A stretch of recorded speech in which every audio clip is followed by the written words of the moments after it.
13th, 2003. We're at the American Legion Post 52 in La Crosse, Wisconsin, and we're interviewing a World War II veteran, Bernard Weigel, and he was a tech sergeant in the United States Army Air Force. Our student is from La Crosse Roads, Jerry Pierce, and representing the North La Crosse Rotary is Jim Fullerton. Were you drafted or did you enlist? Well, back in 1940, I belonged to the National Guards, and we were inducted into federal service on October 15, 1940, for 1 year service. It was called being inducted into federal service for 1 year. That ended up to be 5 years, however. So from the National Guards, I went to the U.S. Army, so to speak. So you later enlisted in the National Guard then? I enlisted in the National Guards in 1939. Oh, okay. Where were you living at the time? La Crosse, Wisconsin. Why did you join? Well, because my father and all his brothers were in the military in the Spanish-American War back that far. And I had a brother in the National Guards, so I joined, went back in there. Tell me what you remember about your first days in the service. Well, the first days in the service were down in Camp Beauregard, Louisiana, with the 32nd Division Artillery. We had artillery pieces down there.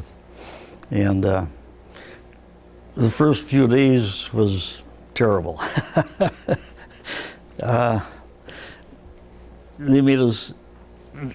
Kept us busy all the time. In fact, there was not much to do for a while, so we had to go underneath the trucks and clean the damn mud and stuff off the trucks, just to keep us moving. But well, that was the first few days in the service, so that was actually not very interesting. But what would you like to share about your boot camp training experiences? Well, that was about it. There was no really boot camp. See, we were the National Guards and we had training here in La Crosse, so we didn't get any extra training down there. We did maybe a couple, 5-mile marches and a few things like that.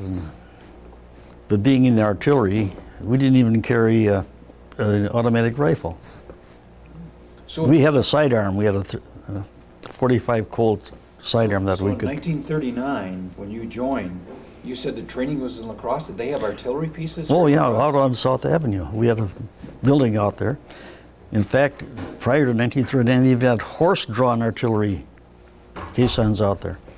So was Camp McCoy over in Sparta, Wisconsin? Yeah, we went there, and we also went to Camp Douglas. So did you fire these weapons then at Camp Douglas? And Camp Well, yes, we did, but I didn't do it. I was a telephone man. What size were the guns? Were they 105s or 155s? 75. 75s. Yeah, and 38s, but mainly 75s. What can you tell me about your instructors? Well, there were local guys that I perhaps knew before I even got in the Guards. They're just local businessmen. How did you? Which wars did you serve in? Just the World War II. Where did you go initially? To Camp Beauregard, Louisiana, October 15, 1940. What was it like when you first arrived? Confusion. We had tents. We had 6 men in a tent. I think it was called a pyramidal tent. And in the middle of the tent, they had what they called a Sibley stove. It was like a funnel upside down with a little hole cut in the side and a chimney going up. It was kind of a makeshift. So you, in 1939, you joined the National Guard, and Yeah. then in 1940 it was federalized? They were called Yep, we were called into federal service. And that was before the Pearl war. Harbor. Oh, yeah. Before Pearl Harbor. Sure. So you Yeah. were called up for active duty then? Yeah. For you say 1 year, Yeah. but it ended up being 5 years. Yep. What was your job or assignment? Well, I had many of them, but down there, which that was before I got into the Air Force. I transferred out of the artillery. Well, my job down there was I was a clerk typist, and I also was a telephone man. Field telephones, we'd strung lines out. And You said you were in the artillery, and then you transferred Yes. to the Yes. to the Air Force, United States Army Air Force. That's right. When was that, Bernard? I can tell you. Whoa. I can tell. Oh shit, that's right. I got a little black book over there. It's a diary, way over there. It's a little black book. I applied for transfer to the Air Force, February 1, 1942. I got on here, 42. But I applied before Pearl Harbor for transfer. Why did you pick that? Huh? Why did you pick that branch? Or why did you? Because I didn't like the artillery. I go from private, first class to private, and then private first class. See, I was kind of a goof-off soldier. Which a lot of guys were at that time. There was no war at the time, and so it was.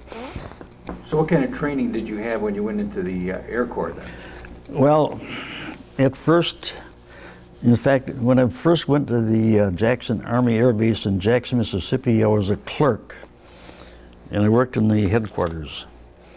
And then after a short period, there was an opening on the air base where the base operations officer took care of all the flights coming in and the flight plans and the weather thing. And I was his chief clerk in what they call base operations. It's right by the tower out there. And at the Jackson Air Base, we were teaching the Dutch and the Javanese, Java, how to fly B-25s in our aircraft. Yeah. So how long were you there? I was there, well, I got there in February 42. So this was before the war. No, this was after the Pearl Harbor. 42, yeah, see. Mm-hmm. And I wanted to be a flyboy. I wanted to be a pilot. And I applied for transfer to the Air Force at Nashville, Tennessee to be a pilot on a bomber or fighter. But I washed out. He said I had hay fever and asthma too bad. So after I washed out at Nashville, I went to Jefferson Barracks, Missouri for a short period. And then they sent me to Sioux Falls, South Dakota to be a radio man on a bomber, to fly high altitude. My record says I couldn't fly high altitude. My record said that right across the top. So, no, I'm in radio school studying radio mechanics and Morse code because that's part of the job as a radio man besides being a gunner. So about halfway through, my grades were way up here. I had all good grades. And here I'm training to be flying on a bomber, high altitude. My record says I can't do it. I went to the flight surgeon and I told him the problem. And he and I talked for about 5-10 minutes about different things and how it was going and how I liked it and how the grades were. And finally he says, do you want to try it? I said, sure. The major goes like this, crossed off. That's how I got it to be a flyboy. You were cleared now, right? Cleared. It was red letters too, by the way. It says disqualified from all duty involving flying. And he said, well, take off. I said, okay, sir. Major. Yeah. And that's something. They were harder for good men. Yeah, I think so. Yeah. So then carry on from that point. What did you do then? You were trained as a radio person. Oh, yeah. And after I got through with the radio school, they sent us to gunnery school down in Arizona, Yuma, Arizona. So now I'm a radio man and a gunner on a bomber. And from there we went to Boise, Idaho to Gowen Field, Gowen, Boise, Idaho, where our 10 guys got together. See, there's 10 men on a B-24 bomber, also a B-17. That's where we got our crew together. So they trained the whole crew at one Oh, time, yeah. including the pilots? And Pilot, co-pilot, the whole 10 of us at one time.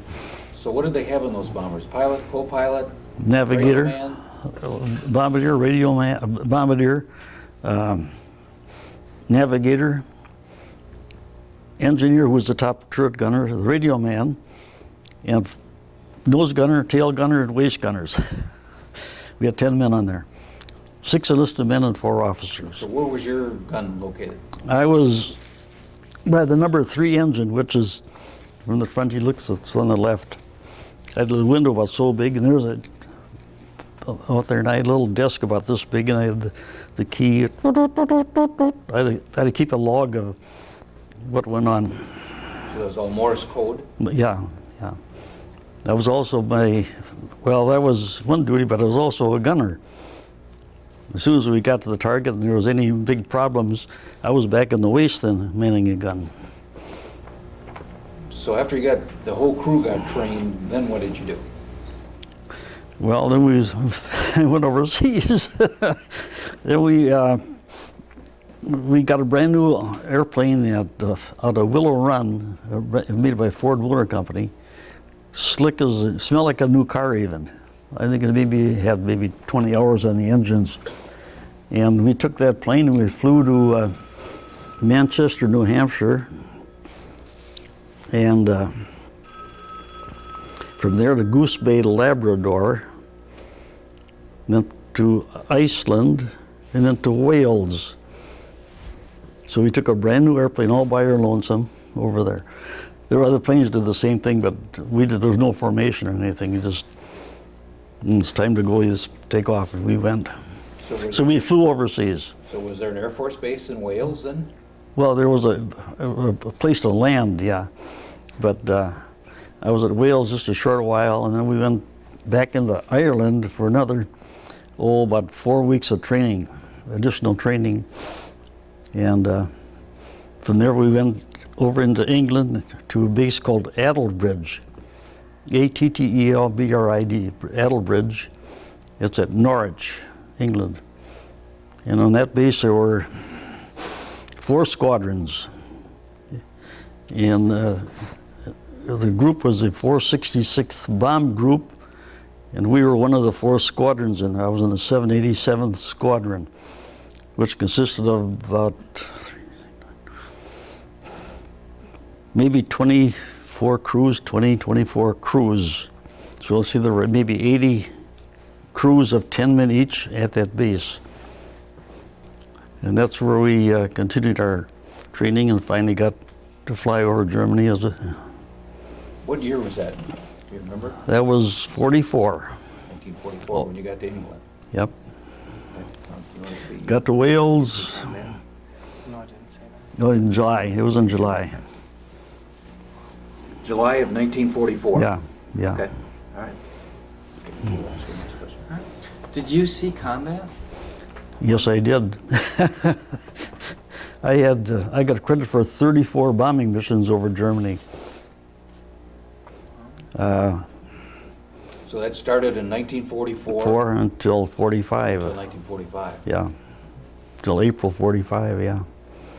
But I had over 500 hours on a B-24 bomber. That's a long time up there. Yeah. I also had 4 what we called gas missions. In September of 44, Patton was going like a bat out of heck across France, and he ran out of gas. There was no gasoline. So they took a bunch of the crews from our base and another base, and they made tankers out of the B-24 bombers. Took all the armament out. They put, I think there were 400-gallon gas tanks in the bomb bays. There's 4 of those. Back in the waist, they lashed down the drop tank from a fighter plane. We had 3 of those back in the waist, all tied down, all filled with gasoline. The plane was heavier than on a full bomb load. And we took off with a skeleton crew of 5 guys, including the radio man, and flew into France and landed at either Lille or Saint Dizier, D-I-Z-I-E-R. And as we landed there, the limeys, pardon my French, Englishmen, they were there draining the gas out and putting it in the tankers and going up to the front where we were. We were right behind the front, really. And I get pictures to show some of that. Were there many casualties in your unit? Yes, there were, but I think only maybe 1 or 2 with personal friends of mine went down. But I saw a lot of planes go down with nobody getting out. Tell me about a couple of your most memorable experiences. Well, of course, the first mission is always the most memorable, but on my 29th mission, we took off, and we flew the first low-altitude mission over Germany. Now, there's one out of Africa, you know, up to, where'd they go? The one out of Africa where everybody was killed. But they were flying in Africa to Italy? No, those from Africa, they were bombing into northern France and Germany, and they came in at low altitude. That was the first low altitude mission where I think 80% of the crews were shot down. Wow. What the hell is the name of that? Anyhow, but we flew the first one out of England over Germany, from England. And actually, we were not leading it when we took off, but by the time we got to the target, the 1 and 2 leaders got chicken or something, aborted, and we flew in and dropped all our bombs on the target. Our crew, and on that particular mission, the Bombardier got the Distinguished Flying Cross, the DFC. The pilot didn't. So why did they fly low level? Well, they wanted to surprise the Germans. But on that particular mission, on this year mission, I saw 2 B-24s right outside, like from here to across the street, go down, and 2 of them. And when the flak, the 88s, they said were not accurate at low altitude, the 88 millimeter guns. But it sounded like they were throwing a bunch of rocks at the side of the car or something. That's what it sounded like. But I saw 2 planes go down with nobody getting out. It could have been, you know, yours truly with it.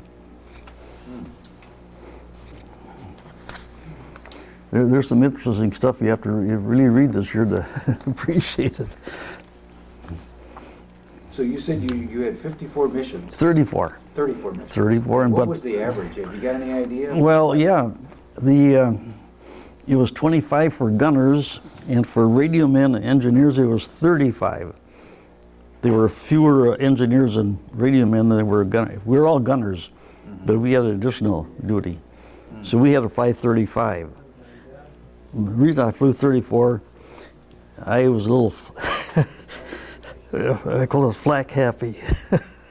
I couldn't even ride my bicycle to the mess hall. You know, it was pretty tough duty. Sometimes you'd fly 2 out of 3 days and not a hell of a lot of sleep and a lot of tension.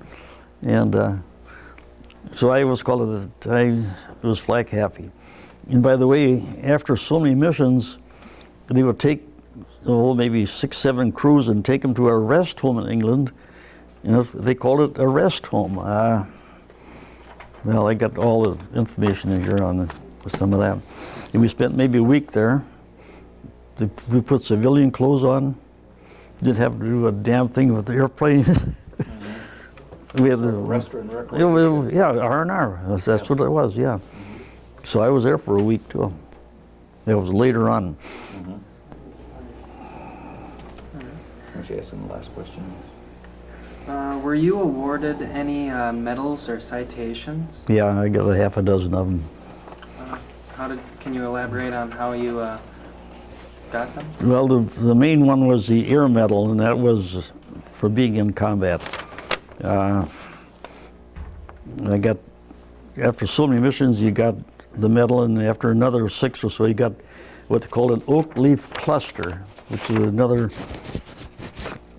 little oak leaf that they put on the medal. So you got, it was just, then I guess it's called the Air Defense, and it's the, I got the Good Conduct Medal. I don't know what the hell that was for.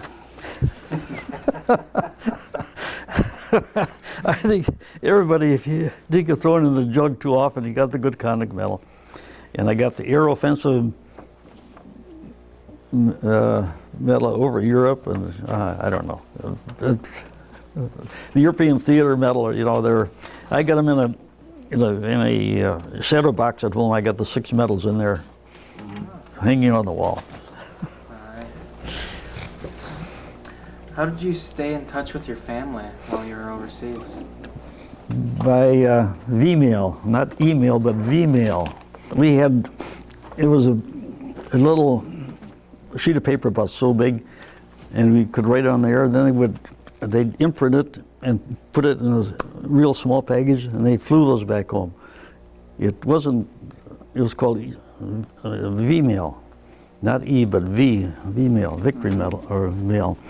But anyway, I sent 100 of them. Yeah, how did they keep in touch with you then? Same way. Well, we got regular mail from them.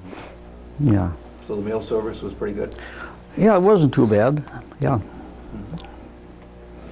All right. Tell me about the food. The food, to me, the food was good. I never complained about food in the service. But if you're we were flyboys, you know, we called ourselves. We always had a good breakfast, usually scrambled eggs and maybe bacon once in a while, and you know, it was a decent meal. I never complained. And we came back at night after maybe 7, 8 hours up there. We got another good hot meal. So no, I didn't complain. And we perhaps got a lot of spam, but I wouldn't even know. Believe it or not. But the food was good. I enjoyed it. I mean, when you're busy doing something and you're working your fanny off, the food was good. If you're hungry. Did you have enough time, or not? Did you have enough supplies? Oh, sure. See, we were based in England. We were flying out of England. We were right by a city, bigger than City La Crosse. It's called Norwich. And that was about 10 miles out from where we were stationed. We were stationed at this place called Adelbridge. In this book here lists every one of the missions that was flown out of there. Interesting. So it's a history of that base? Of this base, Adelbridge, yeah. I'll just read one little note here. Here's September 44, my 5th mission. Now, I had a diary, but if you look at my diary, it's cut all to hell. You know what that was? Why? Why is that? Well, before we came back home, they put the fear of God into us. We should have no information on any missions that we flew. If there was anything secret or stuff. So I had to cut them all out? like a dummy. I wish the hell this would be worth $1 million. Yeah, exactly. Yeah. That's interesting. Go ahead and read that article you wanted to read. This is written by, I don't know who wrote this one here, but the Melvin Westbrook physician dropped his 20 of the 250-pound bombs in the marshalling yards. That's a railroad yard. Marshalling yard is a railroad yard. We used our own ship today. We never flew the same ship 2 days in a row. Sometimes we did. Here's one of my number 7th mission, and I got written here to Magdeburg, where the Krupp Tank Works was. That was a big city. I got here a tough mission. We went to the flak hellhole of Magdeburg, and the flak was heavy as ever with us picking up a few holes. We took 1,000 bombs. But I had 34 of those, and on those missions, after I got back home, my parents, this was in 45, had been corresponding with relatives over there. And I was actually on 2 bombing missions where I had relatives. Schaffenburg and Gelsenkirchen, 2 different cities over there. So you were, That'd be known to me, you know, but what could I do? yeah, so these were German relatives. Of Oh, your yeah, parents, yeah, For yeah. heaven's sake. yeah, Isn't that interesting? yeah. My parents came from over that, I mean, not grandparents, yeah. What kind of pressure or stress were you under? Well, when you're up there at 20,000 feet and it's 32 degrees centigrade and it's colder than a son of a gun, and you got, well, you're on the radio and you hear what's going on and all this stuff, and the pilot will talk to somebody, and you see those planes over there, you know, so if they're bandits or they were friendly, you know, we call the enemy bandits, and you're under pressure, yeah, all the time. Once you got up to altitude and got over Germany, then you prayed a lot. So were there a lot of fighter planes for the enemy that attacked your formations? Yes, but never in my squadron. We never got actually, we saw them out there, but they never got around to getting us because we had a lot of escort help. So you had fighter planes? Oh, around yeah, you. well, sure. And sometimes you'd see them, well, maybe 10 minutes out of the 5, 6, 7 hours. You only see them for maybe 10 minutes. You see them out there somewhere. But if you saw me, you get a good old clap. So the flak was all from the ground? Oh, yeah. You were getting hit? That Well, was all 88, coming up. 88 millimeters. That was a gun about so big around, yeah. You get up there and it'd burst. And one time we had, I think we counted 27 holes in our plane when we got back home. Was there something special you did for good luck?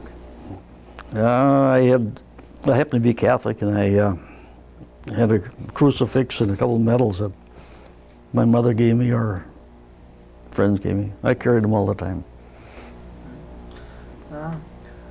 Were there ways people entertain themselves? On the aircraft? Or, well, Or when you were at base no, or whatever? well, as a base, the 6 enlisted men all had bicycles. We bought bicycles. And see, when a crew would get through their missions, the guys that have bicycles, so they sell them to the next crew that comes in. Then we'd go out pubbing that's the public house. There's a tavern, a saloon, the pub, short for public house. And we'd go out there and we'd drink beer and chase the limey girls, and those damn girls, we'd drink beer until we got, see, we weren't flying, if we were not flying the next day, we knew that at 5 o'clock at night, then we'd go out that night. And we'd drink beer, get all slopped up. No. We were good soldiers. But these limey gals, I was calling them broads, but I shouldn't though. I got 6 daughters, so I call my daughters broads too, but so ignore that. They were drinking what they called a shanty. Come on here, Susie, you want a little drink? Yeah, I'll have a shanty. What? After a while, we found it was half lemonade and half beer. You know, we were drinking the good stuff. Yeah. Well, that's how we entertained ourselves. I did get to London 6 times, though, in those 10 months while I was over there. And went to Piccadilly Circus and went to some shows over there. And Were the Germans bombing London at that time, or was that after? Well, there were times we'd be over there and you could hear the old sirens go off, and all of a sudden, boom! Yeah. We were in the theater one night, and I swear the bomb had to land about half a block away from where we were sitting, you know. But if we were in the pub drinking beer or getting some gin or whatever we could get, if the sirens went off, bull crap, we stayed right there. If you're going to get hit, you're going to get hit, you know. Good philosophy. Yeah, that's how we entertained ourselves, yeah. All right. And so that's basically what you did for your leave at the time? Yeah. We'd go out pubbing at night, or we didn't play much cards. So there was no real card playing in the. See, well, if you're not flying tomorrow, you know that at 5 o'clock at the mess hall they have your Thompson's was my crew name. Thompson was my pilot. The guys are flying tomorrow, Thompson crew. We were in bed at 7 o'clock because you get up at 4 o'clock. And So you get up at 4, and then when would you take off? Oh, maybe 7. And then when did you get back? After 6 to 8 hours. Yeah. And it's quite interesting. At 4 o'clock, the guy, hey, Sergeant, sign here. You couldn't screw off. You know, if they woke you up and you signed your name, you better be there. Then we go down to breakfast, and they had trucks that hauled us from our barracks to the mess hall and then down to the debriefing room where they had a big map, and it'd be full of guys, you know, like this whole thing would be full of guys going on this mission. And they'd have a string from Bridge to there, to the White Cliffs of Dover, and then somewhere into France. And then they'd show the target, and then they'd show the way you're supposed to come back. You had a regular route that, you don't forget there was maybe, oh, I don't know how many bases over in England. So if you got guys flying from here and here and here and here, they're in a different pattern, but they're all basically going sometimes near the same target. Maybe 200 miles difference between one group and the next, you know. So it wasn't all flying together. Although you've seen some pictures, and you'll see maybe 12, maybe 48 planes in one great big group.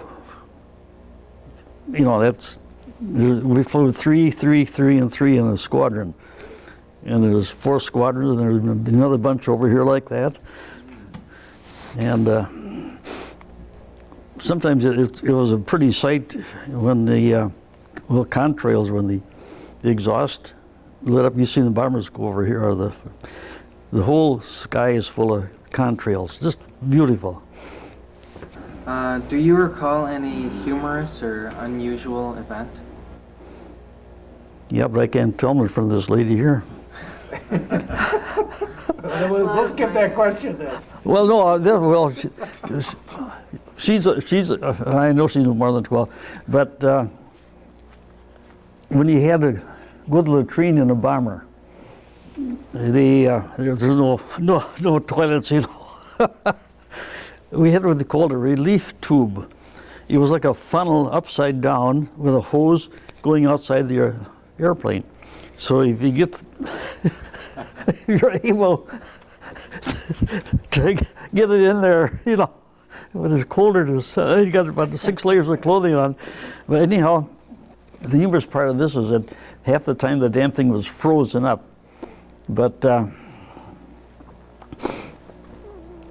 on one practice mission back here in the States, this is before I got over there, it was the same thing. We were up there maybe 15,000 and it froze. And our ball turret gunner, well, he's the guy underneath the airplane in the ball turret. He's got the guns. He can turn that thing around. He's got a windshield in front of him. And every once in a while we get up there. We'd use it, and it'd freeze on his windshield. And he got so good. So a couple of times after that, we called him Harold Rolls. I said, "Frigga, we won't do it anymore then." So, but another the same thing. Like you see, it's always usually frozen up. And a couple of missions over there, more than one.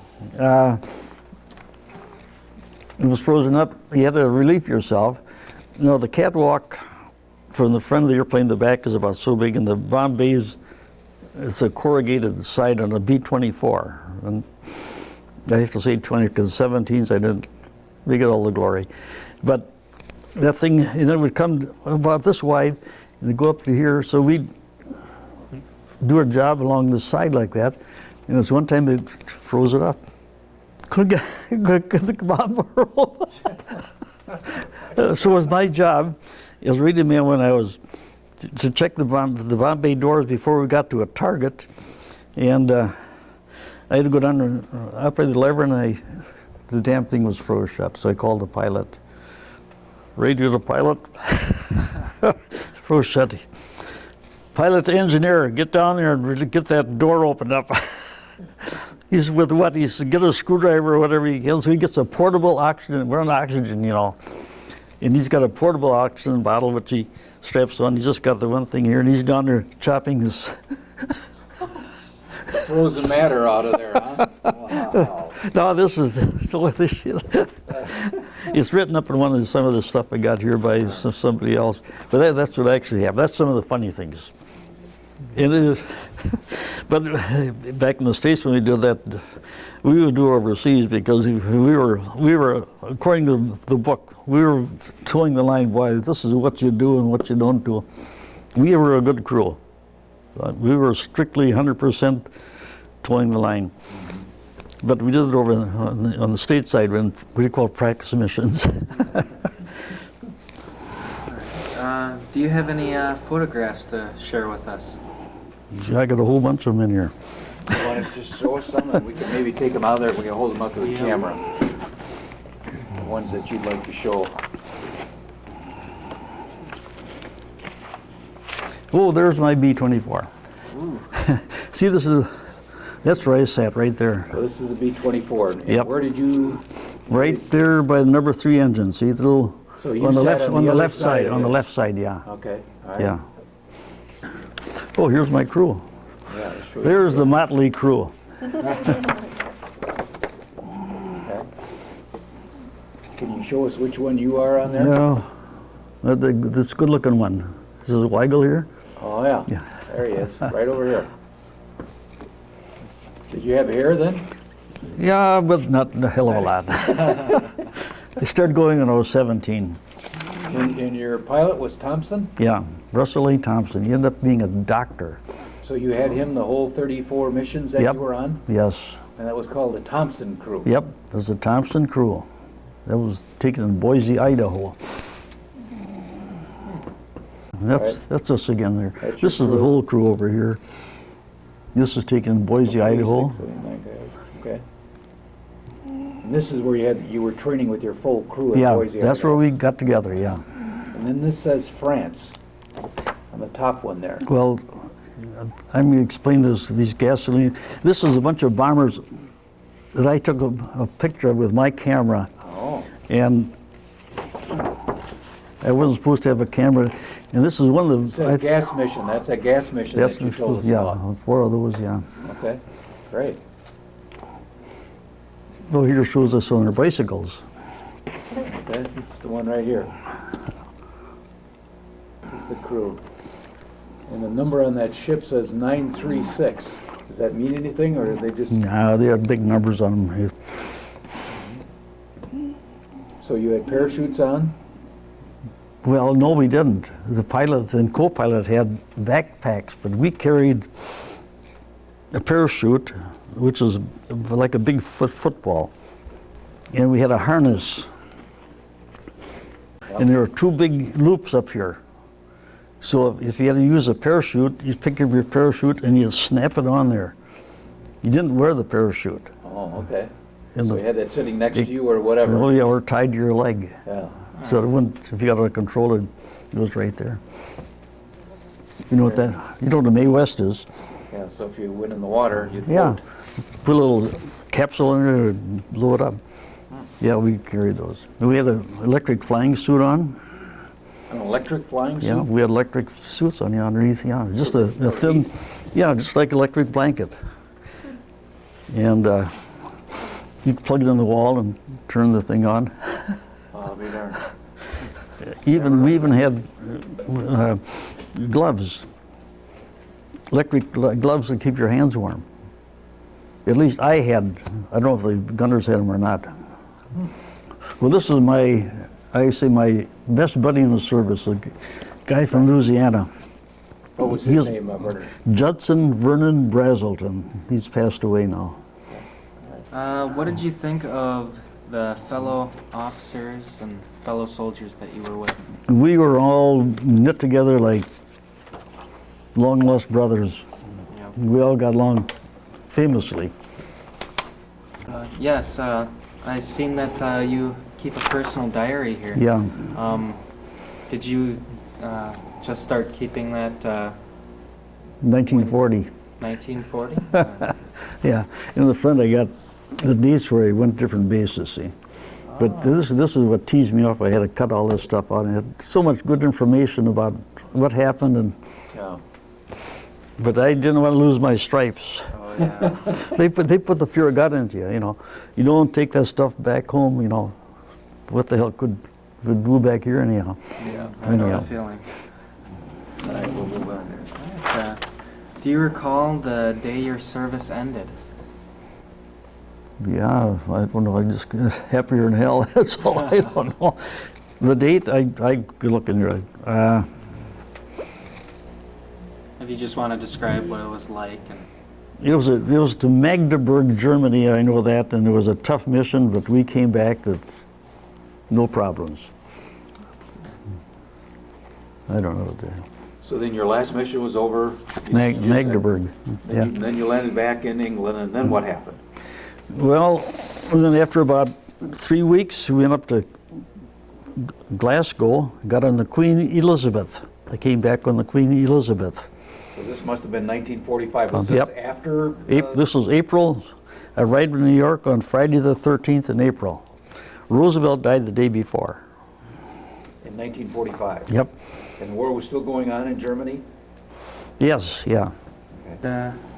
what did you do in the days and weekends afterwards?